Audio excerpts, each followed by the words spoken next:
the prompt, okay? Because I am interested. Why is it that whether it was supernatural or not, whether it supports theism or not, why do you think that Jesus died and resurrected after 3 days? Yeah, so I think it makes the most sense of all the data. If we're applying a hypothesis and we're saying, okay, of these given hypotheses, one of them makes the most sense, right? It's just explanatory power and explanatory scope. And when we're applying the resurrection, I think it makes the most sense of all of the data that we have. Okay, and what do you take to be the relevant data here? Okay, so I would take the relevant data to be a couple things. First off, I would say that the relevant data is that he appeared to the disciples, right? So it's pretty much uncontested for the He most appeared part. after his death. Yeah, after his death. Yeah. Okay. So it's pretty well contested that at least minimally, the disciples believed they had seen the resurrection Jesus, right? Actually, I would question that. What sort of historical reasons do we have to think that there were people that claimed that they saw Jesus after his death? I guess the first kind of wave of data that would be significant is if we had any testimonies written by the people that saw Christ after he died. Like, hey, I am so and so. I saw Jesus around this time, 3 days. Do we have any of those type of accounts? Yeah, so I would say that two of those accounts are within the Gospels eyewitness. I would say that Paul's letter also come from an eyewitness. So specifically, I think I know where we should start this conversation. I think we should start with what do you think is a good methodology to evaluate historical truth? Yeah.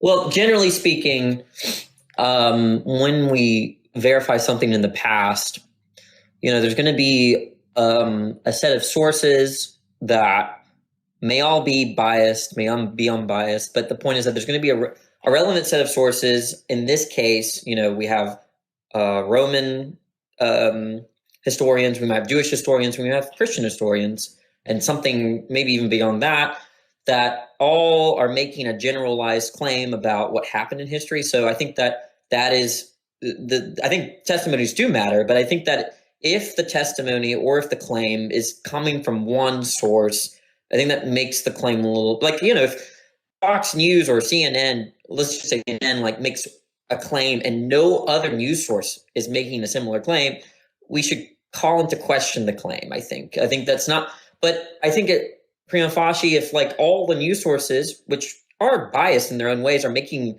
kind of converging on a claim, then I think that makes it more probable. So one way that I think the way that the historical method may work is they're looking at the whole landscape of sources, and they're seeing what sorts of claims are kind of converging on what sorts of truths.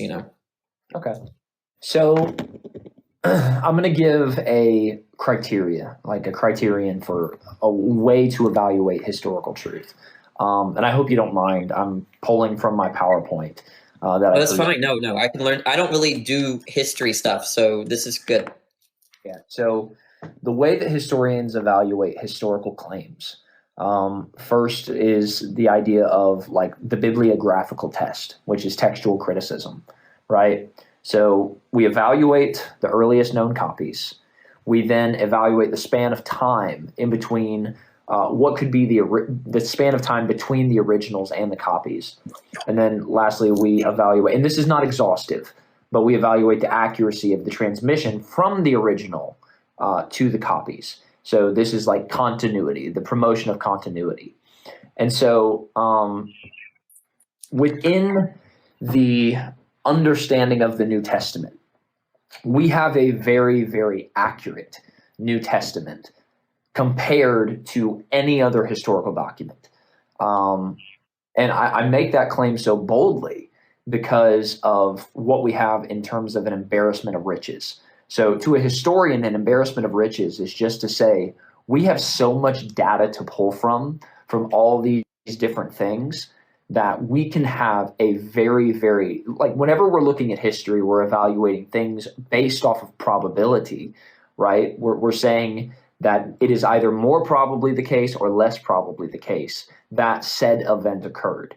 And so when we're evaluating history off of probability, what we have to say is, okay, if the data represents the claims that are being made, if they're early on, if we know the span of time in between, if we can evaluate the accuracy based off of copies from 2nd, 3rd century versus 1st century, if we can do all that, then we can have a methodology that seems to relay an accuracy that we can trust, right? And so that would be one way is textual criticism. Another way is going to be like internal evidence. What is the content of what we're looking at? Is there a primary or secondary witnesses?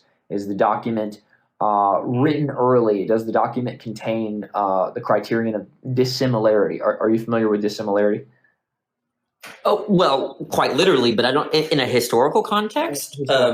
Is it different than the No. than the So sense in a historical context is just to say that when there are unique elements presented in a historical document and those same unique elements exist within early attestation, then it gives us a reason. Now, like I said, it's not a knockdown, drag-out argument, but it gives us a reason. It gives us a justification. It gives us the ability to fulfill a burden of proof regarding the claim that we're making, right? So within the gospel, I can give an example. The idea that Jesus was baptized by John the Baptist, this is a very this fulfills the criteria of dissimilarity and almost leaning into embarrassment, because in the Jewish world, the understanding was if you are being baptized by someone, that the person baptizing you has a greater authority than you. But this story flips it on its head to where we have this dissimilarity represented, to where Jesus, who's supposed to be the higher authority, even by the words of John, he is saying, you baptize me. And John says, I'm not even like worthy to untie your sandals. What do you mean? You need to baptize me. And so there's this representation of dissimilarity there that lends to the credibility. Does the document contain embarrassing details? Does the document accurately depict customs, practices, geography, people? So all of this is going to be customs practices. Uh-oh. Can you hear me? Yeah, I'm good. Okay. Yeah, sorry, it came. Yeah, I got a phone call myself. Oh, I understand. So all of this is going to represent some internal evidence, and then we have external evidence to rely on. Now, external evidence are things that are. Go ahead. This is a lot for me. I'm sorry. Because like I think of it, I try to think about how I evaluate claims today. Because look, we have to, almost on a daily basis, we have to evaluate claims that are being made that happened yesterday, right? Like, so, we turn on our computers, we turn on the TV, someone says there's a horrible shooting that occurred in Nashville, and we believe it. And so then I try to analyze why. Well, I have all these priors of, this kind of thing happened in the United States. So it's immediately like very plausible, but it's not just that, right? It's also where I got my information from, and if I'm in the position to look at all the sources, right? Mm-hmm. So Fox, CNN, The Hill, The Daily Wire, there's all these, CNB, ABC, whatever. If only one news source is making that claim, then I'm going to raise my eyebrows. If only left-leaning sources are making this claim, then I'm going to evaluate the information differently. I'm going to, might ask why is it only coming from that side of the political aisle? And so, so this is the way and I don't think that the way that we evaluate, even claims made about history yesterday is not much different than, claims made in antiquity. And although it might be trickier in antiquity because you have less data to work with, but I think the principles are more or less the same, right? One of the first things is priors, right? I have no priors about people coming back from the dead, right? So that already makes it, on the face of it, implausible. Okay. But you're saying, well, look, there's some set of evidence or some data that's relevant to where it can overcome that prior. Okay, well, that's interesting. So that's kind of what we're talking about here. Yeah. Now, yeah. No. I'm agreeing with you. Yeah, and so now I guess one thing, okay, the way I evaluate a claim made from even this year and what happened during COVID, right? One thing is I look at all the sources, right, and see if they're making similar claims, right? So I'd ask you, when you look at the array of sources around the time of Jesus or after his death or even 100 years after, so we're looking, and let's divide the sources into three categories, right? Let's take the Jewish historians, Roman historians, and Christian historians. Okay. Now, the particular claim that people saw Jesus after his death, if that's sourced, where is it sourced? Are Romans saying this, like Gentile Roman kind of stuff? Are the Jewish sources saying this, or is it just the Christians that are saying this? And if it turns out that just the Christians are saying this, suddenly, given my prior that most people, that most people don't come back from the dead after 3 days, suddenly I'm saying, well, now it's in danger of being biased, right? Now it still doesn't rule it out. You might have some other data that's on the table that I'm not aware of, but so the question is, are there non-Christian sources, in other words, that either make the claim that, yes, I know people that claim that they saw Jesus, or are there any sources in the form of, I am a eyewitness to Jesus's resurrection 3 days after he died? I'm interested in that. I think that's the first question that I have. Okay. So I would say this is one of those things that is going to fall into the criterion of embarrassment. One, I would say within the actual narrative, you have Thomas, right? You have Thomas who's doubting it. Now, again, this isn't something where he was like an enemy, but it represents that there was not unanimous belief, right? Having this idea that one of the disciples, all the disciples say he was there, he showed himself, but Thomas did something interesting. Thomas required an empirical basis for him to believe it. So very much like a lot of, and I'm not saying this is you, but very much like a lot of atheists I speak to or agnostics I speak to, is they say, okay, listen, I need to have the Thomas criterion fulfilled to where there's an empirical basis to it. So Thomas says, unless I put my hands inside of his wounds, unless I put my hand inside of his side, I will not believe. So even Thomas did not believe all the other disciples, right? So where Jesus appeared to all the disciples and Thomas was not there. All of his friends, all of his closest people that he's been with for 3 years are all giving the exact same story. But Thomas says, unless I have an empirical basis, I will not believe. And so that would be what I would say is one source within the narrative that fulfills the criterion of embarrassment, but it also represents someone who was against the resurrection within the narrative. Next, I would say Paul. Now, Paul is a legitimate enemy of the Christian faith. Now, I know you're smart enough to know about Paul, but yeah, but he didn't actually witness the resurrection 3 days after Jesus' death, right? That was okay. And I guess the question is, I think my original question was that, do you have any sources, historical sources, of non-Christians making claims that, yeah, there are these people that claim that they saw Jesus 3 days after his death? So if you're just saying that it has to be within the time span of 3 days after his death, then I would say no, right? Even the sources I'm presenting are written years later. Paul is probably the earliest source that we have.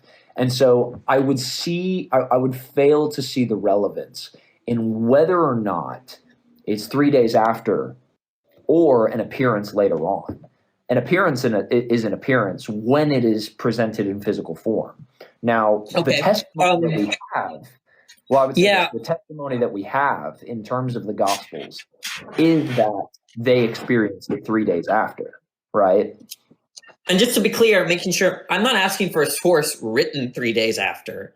I'm asking if it could have been written 100 years after. What I'm asking is, are there non-Christian sources of people that either say, yeah, there were people that were claiming around the time, very shortly after Jesus' death, I mean, like 3 days to a week, it doesn't really matter, that they saw him after, his death, or that they knew these people. I'm just saying, do you have any, and it could have been written way after. The point is that the plausibility of someone rising from the dead and during that time would skyrocket for me if it's the case that non-Christian sources are making the same claim that, yeah, there were people that saw Jesus after he died, shortly after he died. I got you. So within your specific parameters, I would say no. Like I said, now, if you say that the belief is present, there's no non-Christian source other than Paul that says, I saw Jesus after he died. There is, however, people that reference the belief of his disciples, right, within external sources such as Josephus, Tacitus. Those are the common ones, but there's also others that can be referenced. And so ultimately, I would just say the answer to your question is no, but I would just kind of return fire and say, why is that required? Because, if I'm evaluating a claim today, like someone said, there's a claim that Trump embezzled money, right? And I see this from CNN, right? And I'm like, okay, let me look at The Hill and let me look at the Washington Post. They're making similar claims. But then I'm looking at right-leaning sources and nothing is there, right? No such claim is being made. And I would just think, look, it could still be true, but now it's suspicious, right? If it's the claim that Trump has been charged with embezzlement, which, by the way, he wasn't, then I would my expectation is that no matter that even though all these sources are biased, that they would converge on that. And so I think that the similar expectation I have over here is that if there were these people around shortly after Jesus' death that said, I saw Jesus, right? And all that report is coming from all the Christians, but not coming from any of the non-Christians, it's suspicious to me now. I got you. And I just do want to clarify, both are biased, right? I'm not suggesting that non-Christians aren't biased.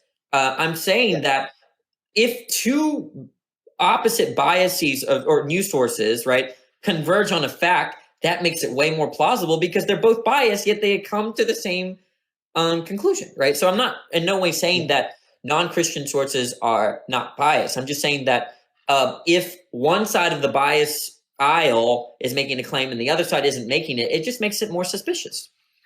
Yeah, your specific criteria is only going to apply to Paul. Okay. What reason would you have for rejecting that as fulfilling your criteria? Paul? Mm-hmm. Yeah. Did Paul say that he knew people that saw Jesus after he died? Shortly. Oh, yeah. Okay. Absolutely. Okay. Yeah. So he fills the criteria for being amongst the Christian sources. He wasn't. So that's one of the key things here is that Paul was not a Christian source. In his when he own wrote that, you mean before he converted, he claimed that he knew people that saw Jesus? No, that's not my claim. Oh, but that's what I'm looking for. I'm looking for a non-Christian source that says, yes, there are in fact people that made this claim that they saw Jesus. Yeah. So why does it matter if a non-Christian source says the claim, versus a non-Christian source that became a Christian saying the claim? Why do you think make about it? Like, if there's someone that was a Democrat and then they were like, the Democrat Party sucks, and then they moved to the Republican Party and then started making claims, right? It would have been really interesting if they came up with claims that were critical of the Republican Party when they weren't even considering switching sides, right?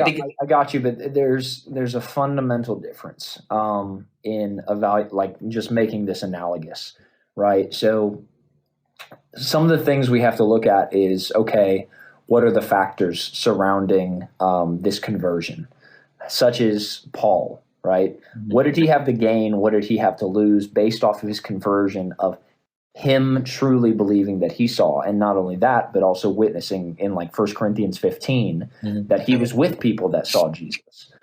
And so what we're doing is we want to evaluate not what we don't have.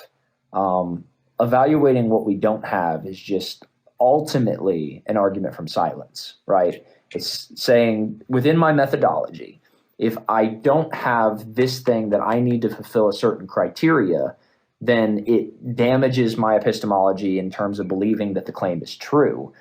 Instead, what we should do is evaluate what we do have and what makes the best case for the facts that we do understand, that we do know, that we can substantiate, right? If we're just, and I'm not saying you're doing this, but in conversation, if all we're doing is, you know what, I wish I had, well, that's not really a good way of evaluating what is historically true. Because there's tons and tons and tons of things that historians wish that they had. They wish that they had so many different documents. I wish we had the originals. I wish we had the originals of the Old Testament rather than just Dead Sea Scrolls and copies, right? But wishing to have something and not evaluating what we do have, it doesn't strengthen any. It doesn't strengthen our own epistemology and how we should evaluate truth regarding a certain category. But I think you and I share a similar epistemic principle right here that, again, if I tell you that there's a claim being made about Trump, right, today, and I tell you that The Hill, CNBC or whatever they're called, Fox, The Daily Wire, the Buzz or whatever they're called, The Blaze, if they all are making this claim, is it more plausible that claim about Trump is true than if only the left-leaning sources were making that claim?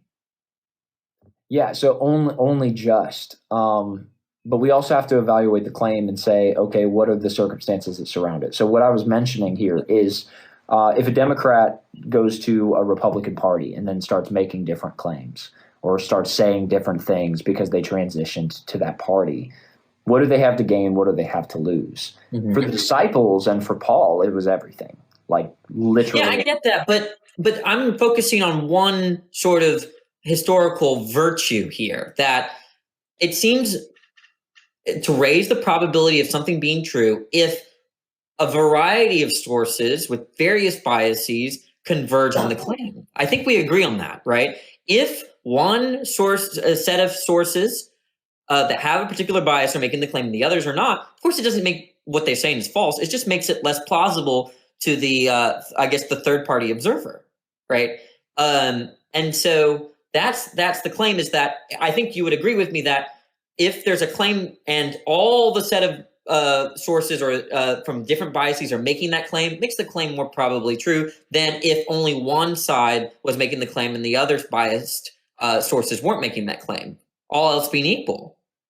Yeah, so I would say it definitely raises the probability. I have no problem saying that.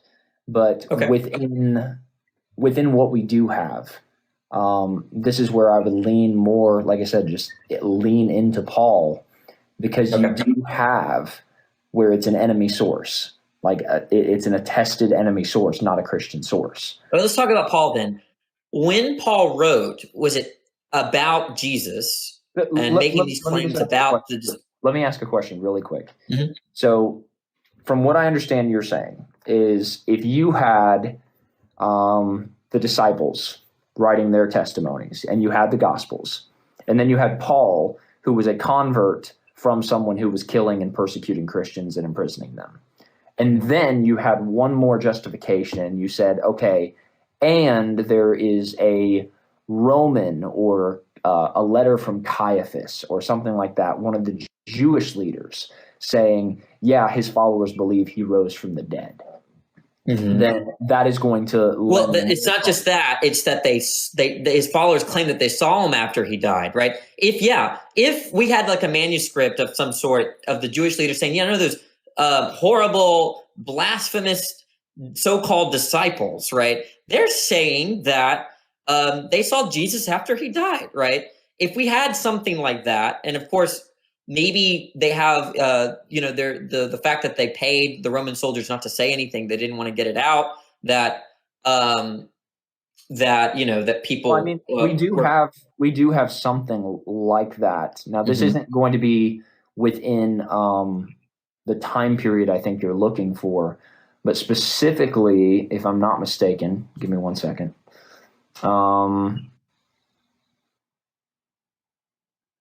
Josephus does mention something, but let me find it. If this could move.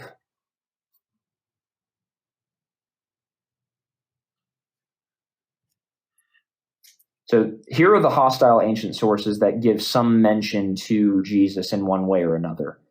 You have, but what we're really focusing on, it would be really interesting, yes, for Josephus to say, yes, there were Jews at the time, or these so-called disciples that were claiming they saw Jesus after he died. That would be interesting to me.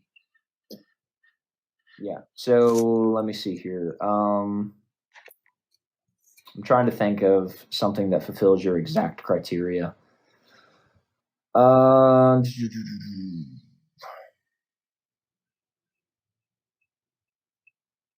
We have Pliny the Younger, who actually is referenced that his followers thought he was God, but that's not specific to the resurrection. Mm-hmm. I think Josephus actually did report on the resurrection. Let me clarify first. That would be. I would want to read those words. Yeah, I'm looking it up.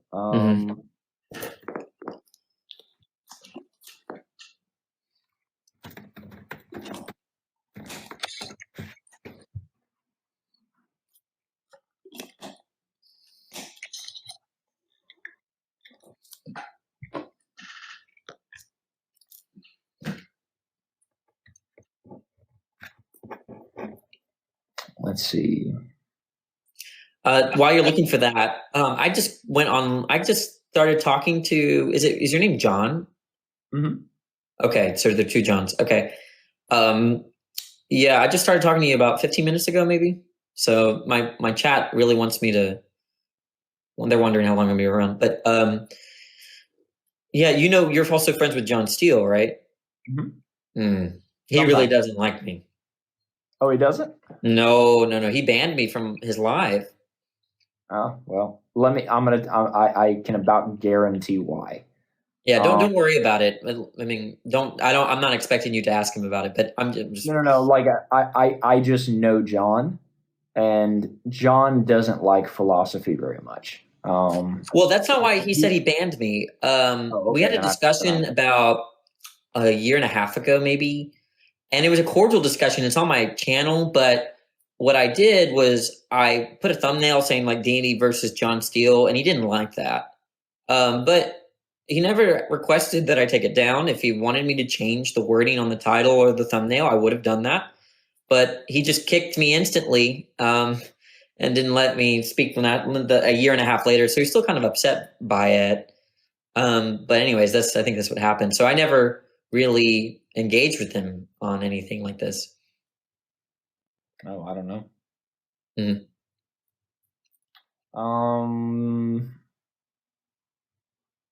I'm trying to find here. Yeah, I'm just talking while you're looking. But if you want, maybe there's other things that you think there's other data that you think overcome that concern. I mean, I'm not saying that there can't be. Obviously, Ultimately, like I said, I'm trying to see if I can fulfill your exact criteria because I don't have perfect knowledge of my antiquity. And so I am looking to see if I can fulfill your exact criteria. You're just basically looking for a hostile source that says his followers believed he rose from the dead, right? Yeah, or that it would even be golden if they said that. Yeah, I know someone that said they saw Jesus after he died, but that would be gold. And truthfully, like I said, I mean, it could be that there are no sources. I'm just saying that's going to count against the view. It's not going to defeat the view. Maybe you have something up your historical sleeve that can overcome, because after all, I believe certain sources, even though the antithetical sources are against it. Like if sometimes I trust CNN over Fox, right? And there's reasons for that. So maybe you have those kinds of reasons for why, look, yeah, it might be the case that the non-Christian sources don't say any of this, but we still have a good reason to believe that there were people that saw Jesus after he died, and then we could talk about that. So, yeah, we can absolutely. Let me see here. And maybe after I get off, there's a friend of mine. I just think ultimately, to me, and this is not this is not meant to take offense. Ultimately, to me, whether I can fulfill your criteria or not, do you agree with me that ultimately it's an argument from silence? No, I think that you share the same principle. Well, no. So saying I don't have a, how would I word it? And Carrie, keep this in mind. I'm not saying that if you can't fill my criteria, it didn't happen, right? I'm not saying that. I'm saying that it makes the claim more suspicious. That's all, right? There might be other data that you're aware of that overcomes that suspicion. I'm just saying that all else being equal, if there's a claim that I'm not aware of, and if only one side is reporting on that claim, that is less probably true than in a case where there's a claim where all sides are making that claim, right? That's all. That's just a simple principle, and I'm just saying that. I guess it's the broad hurdle that if we jump through, that makes your claim more probable to me. But we could talk about other data. No, that's fine.